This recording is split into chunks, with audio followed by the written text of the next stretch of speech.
When you're overextended, chances are you're not doing that stuff. You're no longer visioneering. You're not setting goals. You're just going day to day, like surviving the day. You're no longer hiring strategically. And if you're not doing that stuff, then your cash flow is having an issue. I have consulted with doctors where it is obvious in their private practices they need to hire a new physician ASAP.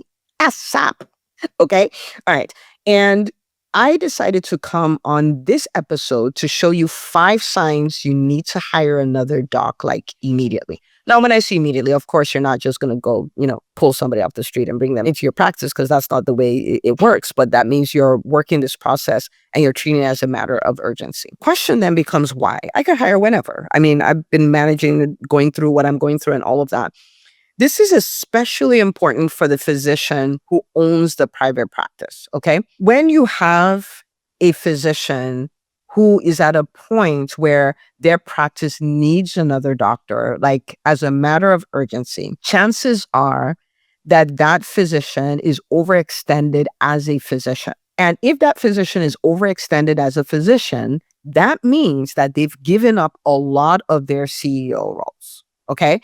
And when you have a doc who's given off a lot of their CEO roles, what that means is the business is suffering. I can almost guarantee that the cash flow may be good because they're so busy, but it's not nearly as good as it could be because now there's so much waste. I can also guarantee that there are probably growth opportunities that are coming that the doctor can't take advantage of. The doctor herself or himself is so burnt out that if they had a way out of their practice, they would run away. Their personal life is probably suffering. And all of these things, like, is just, okay? All right, so let's talk about this so we can go ahead, get these physicians, okay? All right, so the first sign that you need to hire another doctor as soon as possible is that you're consistently overbooked. I'm going to take some time to explain what I mean, because a lot of times as physicians, we love to help people. We don't tell people no, especially when it comes to their health, because of course we're going to help them, right? And we would do whatever it takes, and we don't understand the personal cost to us. Now, am I saying don't take care of your patients? Because the thing I'm describing, I've done it. Well, what I'm saying is the way you say no to doing that is you either shut it all down or you get somebody to take care of this stuff, right? Okay, so how do you know you're overbooked? Well, let's say that the way you built your schedule is that you want to see 10 patients in the morning and 10 patients in the afternoon. Okay, that's the schedule that you've built to yourself. I'm not recommending this schedule. I'm just saying this is a schedule built because I know people see at different extremes and all of that stuff. That's the schedule that you've had and you've built it out that way. Like new patient visits are an hour, this is that, all of those kind of things. But then this is happening multiple times a week where they're like, well, this person called. And you can tell them come in a week. Well, your schedule for a week is booked. You can tell them come in 3 days and your schedule for 3 days is booked too. So what do you tell them? Just put them in at 11 o'clock, right? Just put them in at 11 o'clock. No, just put them in at 3 o'clock, right? Or you put them in such a way that you work through lunch, right? Lunch is maybe 12 to 1. And you're like, yeah, just put them at 12. And they call you for another person. Oh, just put them at 12:15. You're staying later. Or sometimes you tell them to put them earlier. So you're coming into the office earlier. You're doing all kinds of stuff. And these are not one-offs. These are things you're doing every week. You're doing multiple times a week. For some of you, every day. I mean, first of all, you're overbooked, you're overextended, you're probably burnt out. The familiar symptoms of burnout are showing up again. You're not able to spend time with your family. You have a lot of guilt if you're a parent that you're not spending time with your kids. And the people in your life are beginning to resent a little bit what you do. Making decisions like, I'm not going to be an entrepreneur, I'm not going to be a doctor because this sucks. So that's the first sign. If that sign is there, I want to invite you to decide to hire. And you can be as creative as you want to be. You can bring on someone full-time. You can bring someone who works 2 days a week. And we have never had the amount of flux we have in the physician community as we have now. You will find somebody to work for you 2 days a week, right? And take that pressure off while you do what is required to systemically handle the pressure. Okay? Okay, so that's number 1. Number 2, sign that you're ready to hire as soon as possible. This goes with number 1, okay? So your patient acquisition system results are consistent and controllable. So you have a system for acquiring new patients, right? You're like, these are the referral sources that we're maintaining relationships with and all of those things. This is what we do online. This is what we do with our Google reviews, our social media, and all of these things. This is what we do with the recaller. You have a whole system.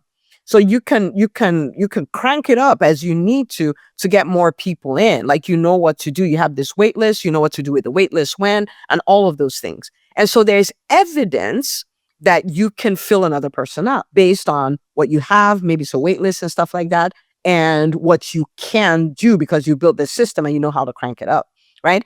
And so when you're consistently overbooked and you know how to fill your schedule, you're probably telling, like, referral sources, like, you're hoping they don't send you more people in a way, because you're like, where are we going to put them, right? Where your system works that well. So when you have that and you know how to crank it up, rev it down, crank it up, rev it down, then, oh my goodness, you're ready.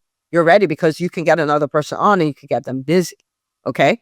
Number 3, what is the third sign that you're ready to hire another physician as soon as possible? Is, in addition to number 1 and number 2, because if number 3 doesn't exist, you're still not ready, right?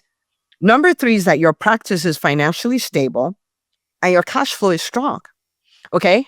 Which means, like, in another way of putting it, is you're getting paid for the work you do. The reason why this is so important is because I have met people who have hired doctors because they're overextended, they're overbooked, and all of those things. But their billing department and their internal collections in the office are like such a mess that they're not getting paid for the work they do, right? Their AR is just like completely out of control, right? Okay. So if that's the case, if you have cash flow problems, you still can't pay the new doc you bring in. You can get them all the patients in the world, but you can't pay them. So if you have your practice financially stable and your cash flow is good and you're getting paid for the work you do, then you're ready because you can pay them. You can pay the person who comes on, and the people they see, well, you get paid for them too, right? If you have it where your cash flow is a mess, your billing department is a mess, guess what's going to happen? When the new doc comes in, your billing department is still going to be a mess. All right. So now you're not getting paid for the work you do. They're not getting paid for the work they do. So that is more financial pressure.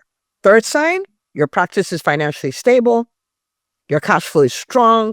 You're getting paid for the work you do. Number 4, sign you need to hire another doctor. And I think this is the most expensive sign, And that's this: your CEO activities are left undone. You're not doing them. Now, hang on. This is so important because as a clinician, you see patients. You don't get paid because you saw patients. You get paid because you saw patients and then you did the business stuff. So the part of you who's going to meet with the biller, hold them accountable, make sure your numbers are looking right, review your profit and loss statement, all of that stuff, that's the CEO. And when you're overextended, chances are you're not doing that stuff. And if you're not doing that stuff, chances are they're not performing the way they need to perform. And they're not performing the way that they need to perform, then your cash flow is having an issue. Guess who was all about building the brand that is driving the practice? You. And so now you're no longer paying attention that the Google reviews are happening and they're favorable. You're no longer paying attention to the strength of your Google business profile. You're no longer paying attention to what is happening on social media. Maybe you used to show up and it was part of your engine, right? It's part of your engine. And now you're not doing that anymore. You're no longer visioneering. You don't even remember the vision of your practice. You're not setting goals. You're just going day to day, like surviving the day. You're no longer hiring strategically. Maybe your office needs an office manager, needs you don't have the bandwidth to do it because you're overextended. Maybe there are growth opportunities. There's a vertical you can put in your practice that will totally knock things out the park. You don't have the time to look at it. You don't have the time to lead the team to pull it off. And so your current revenue based on the work you're doing is suffering. The revenue you could be generating if you took advantage of these growth opportunities is suffering. And so when you look at this, you need to hire another doctor so you can make out CEO time, because you need time to think. You need time to strategize. You need time to do those activities that will move your practice forward. Like, one of the greatest gifts you can give your practice is your CEO time. So it's so expensive not to have this time. And if bringing on another doc is what it takes to do that, then so be it, right? Like, it'll be such a game changer for you. Reason number 5. And reason number 5 is something, I wish every doctor would take very seriously. And it is if you're actively working on your exit. Now, when I say this, people are like, I'm not exiting. I just started my practice 3 years ago. Or I started my practice 10 years ago. I haven't done 10 years in me. All of those kind of things. Okay. I'm not trying to say you should walk away from your practice. I'm not trying to say you should walk away from medicine.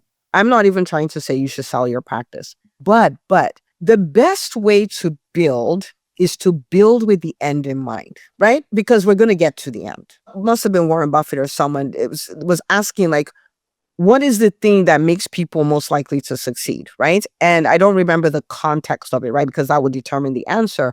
But he said long-term perspective. It was either him or Brian Tracy. Long-term perspective. The longer your perspective, where you're looking from, the better decisions you make today. I'll give you an example. Like if I think about, I'm going to a class reunion and I want to look good for my class reunion, I'll kind of work out. I may not work out. I may just really work out and really eat right, or maybe even fast the month before the reunion, and I'm done. Okay. And this is a reunion coming up in 90 days. Whoop, whoop, do what I need to do and I'm good. I could also have a different goal. Like when I'm 90, I want to be able to carry my great grandbabies. I want to be able to bend over, lift them up, throw them up in the air, like, oh, grandma loves you, right? I want to be able to do that. That's long term. I'm 46 years old. Okay. So we're talking 44 years from now. Now, because I had that long-term perspective, if I truly own that goal, then it means that I will work harder at eating clean now. It means that I will strength train multiple times a week. Well, it means that I will learn to manage my stress. It means I will go for all my screenings. It means so many things. And my body will be better today, 5 years, 10 years, all the way to 44 years, because of my long-term perspective. If your perspective in your private practice is a 90-day goal, right? We set goals. In my programs, we set goals, by the quarter, by the month, all of those things by the year. In fact, at the time of this recording, we're getting ready to do our vision retreat for the EntreMD Business School, where we'll be mapping out 2026, right? We start our year in October. So yeah, we'll be mapping out the entire 2026. If you have that, it will make you behave a certain way. It will make you pay attention, so you had a revenue goal, you do what you need to do to get the revenue goal. Maybe you figure to hit this revenue goal, I need to bring in an office manager. You do the work to get an office manager. Your practice will be so much better. Your practice will be thriving and all of those things. If, on the other hand, in addition to that, you then say, after I've run this practice for 20 years, I want to set the stage for a 7-figure or multiple 7-figure, maybe even crack a record and have an 8-figure exit from my practice. And so if you have that, you're going to come back today and you're going to behave very differently from the person who only has 1-year goals. And it doesn't have to be 20 years. You may want to exit in 5 years. You may want to exit in 3 years. Okay. I don't really recommend less than 3 years. I'm like, come on, guys, it's a process. Okay. So 3 years, 5 years, 7 years. It doesn't have to be 20 years, but you have a longer term perspective. What that does is now I build my brand intentionally. I build the brand that supports the practice intentionally because I know that's an asset that will affect the valuation of my practice. I build my team in a certain way because I know that if I'm the main driver, it destroys the valuation of my practice, right? So which means I can't be the only doctor. I can't be the only manager. I can't be the only one driving revenue, right? You see what I mean? Okay. It also means where in 12 months, I can get away with not doing SOPs. I don't need to do SOPs. But if I'm going to exit, I am going to need SOPs. So the sooner we figure this SOP business out, the better. It also means people are going to look at my books. I've talked to people who exited their practices and they describe it as a colonoscopy, like the financial auditing that they do. And so if they're going to look at my books, I keep clean books. I keep clean books because I'm going to make an exit and I know they're going to look at least 3 years worth of data. That happens there as well. I can say, hey, what is something that I can do as an insurance-based private practice that's cash pay, that lends itself to scalability to increase the valuation of my practice? What could I do? Now, would that revenue be good while I own the practice? Yes. Would it be great for an exit? Yes. I want you thinking like exit because we're all going to exit. We're either going to pass it on to your kids, which most people don't do, right? Or you are going to sell it, okay? Which many people can't do because they didn't set it up that way. Or you're just going to shut it down. And so if you've worked at your practice for 5 years, 10 years, 15, like, why would you shut it down when you can get a payday, when you can let it live on? Right? So anyway, if you're actively working on your exit and you have any of these other things true, you're overbooked, you're not doing your CEO stuff and all those things, or you have a great engine, you have a great patient acquisition engine, it affords you that, luxury of hiring another doctor, and you hire another doctor. It's very painful when you're like, oh, but it would take them 3 years to pay for themselves or whatever. But when you build it in such a way that they can start paying for themselves like almost immediately, then where's the risk? Right? Where's the risk? And so if you're actively working on your exits, you do not want to exit a practice where you are the doctor. That makes it tough because you're the doctor and you leave. And that's why they put in all these very interesting clauses of you have to stay for 2 years or 3 years. And so you go from an employer to an employee, which is no fun because most entrepreneurs are not employable. Most of us are not. We just are not. Okay. So you want to bring that in so you're not the one, right? Like there are other people who are pulling their own weight, who are bringing in their own people and all of those things, which puts you in a better place. I always tell the story of the doctor who wanted to sell her practice. I must have been 2 years into private practice at the time and went to look at it and there was nothing to buy. The doctor was the only doctor there. The doctor still had paper charts. There was nothing. There were no SOP. There was nothing. There was nothing to buy. And I think at the end of the day, she shut it down. And instead of making money from that, she lost a lot of money because you're going to pay to store those charts. You're going to pay. It's expensive to shut down a practice. You don't just close the doors. So if you're going to do that, then yeah, you want to work on bringing a doctor in and start making yourself less and less relevant. And by that, I don't mean less relevant as a human, but like to your business. And some people are like, but I'm the person, I'm the secret sauce. Yes, you are. And you can be a CEO level secret sauce. I mean, there could be other doctors pulling their weight. And so when you want to exit, you can exit. Like if I wanted to exit my practice today, me being the owner is not an issue because it runs without me. It runs without me. I wish that for every physician. So it's not about leaving medicine. It's about putting yourself in a position to exit because you will exit. You can exit on your terms or you can exit as life forces you to. So if you have these 5 signs, these 5 things in place, my friend, you are ready to hire a doctor and you're ready to hire a doctor right now. And if you just want to get to work, and when I say get to work, what I mean is make that job ad, put it where you need to put it, let everybody know that you're hiring, start interviewing, don't stall on the process, like start today, literally put out an ad today, right? Okay, fine. You may need some time to work on it. 48 hours, that's it. Put it out, start interviewing. You might be like, I'm nervous about, yes, but figure it out as you go. And we have a lot of resources on this as far as how to do, create job description, ideal ads, all of those things. And again, if you are in private practice and you're like, I don't know how to do this, I don't know how to do that, especially as it relates to filling your schedule, getting paid for the work you do, and building a profitable team, I want to invite you to reach out to my team, EntreMD.com/call. We have multiple programs specifically for private practice owners. We can support you so you can win because that's our mandate, is to help you win. So rooting for you, go get this stuff done. This is a great episode to share on social media. Say, oh my goodness, if you run a private practice, you need to go watch this. You need to go listen to this. And I will see you, my friend, on the next episode.